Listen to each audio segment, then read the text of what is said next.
Okay, we're going to start with our piece of paper, and you just need to crumple that into a ball. And the tighter that you make it, the better, because then it's going to hold its shape whilst it's in front of you. Once you've got it, you might want to look at it, think about which side of it you want to draw. I think I'm going to draw it so it's that way.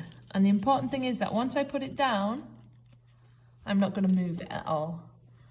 And this is all based on looking. So you need to look and you need to understand what is in front of you, and then you want to try and draw it. And to help you to do that, to be able to focus on the looking element rather than just the thinking, and to try and get you to see it properly, we're going to use a method where we build the drawing up in stages. So you guys have looked previously at negative space, and we're going to think about the negative space around this so that then we can start to draw the positive form. So I'm going to start by just mapping out the outline of the shape. And I'm going to do that, and as I do that, I'm thinking about, okay, how long is this line in comparison to the next line? Which angle does it need to be at? How far do I need to move across to my right? How far down do I need to go? And as I trace the object with my eyes, I'm really lightly just mapping in the shape as I go along.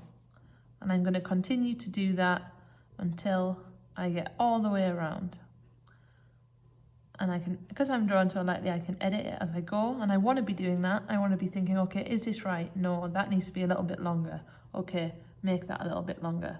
So I never really need to use a rubber here. I'm relying solely on my control and my ability to analyze what's in front of me.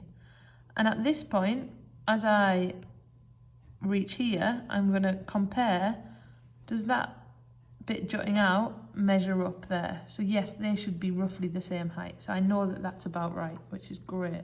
Then I'm going to start coming back in like this. And then mine goes up quite a lot. Okay, now that I've got that, I'm just going to look and think for a little bit. I'm going to analyse it.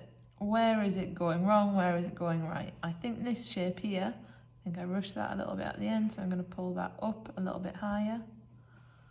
This one here, I'm going to take it that way a little bit. And where I want my lines to be the correct ones, I just make it a little bit darker so that I don't confuse myself. And then over here, I think that needs to go up a little bit as well. Right, once I've made those corrections, now I need to start adding lines into this, because at the minute it's a flat 2D shape and I want to start to make it look like a 3D form. And the complex thing about our scrumpled up piece of paper is there is lots of areas where there's really good depth in the 3D form, and the creases and the shadows help communicate that. So I'm going to draw in the creases that I see. And where it's a really prominent crease, I'm going to add those lines in darker. So here, there's a fold, and then that sends that backwards like that. And already I'm starting to get a little sense of 3D form there. And then I'm going to go up. I've got this line here, and again, I'm just studying it. And I'm not darting from one side of the page to the other or one area.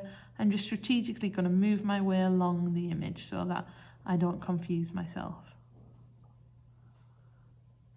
And as I trace those lines upwards, I'm always thinking about the next line and where that needs to go, and how each line interacts with each other. So I'm going to keep on going with that, and at this point you need to give this bit a go. So you need to think about the outside shape and thinking about the negative space around it, and starting to get that in, making sure everything's in proportion. You're considering the angles of your lines, the directions of your lines. Once you've got that base shape in, then you're going to start adding in all the creases and lines like I have. And then once you've done that, your teacher will check back in and we'll move on to the next stage. At this point, just to reiterate, we should have a simple line drawing, the form and the creases.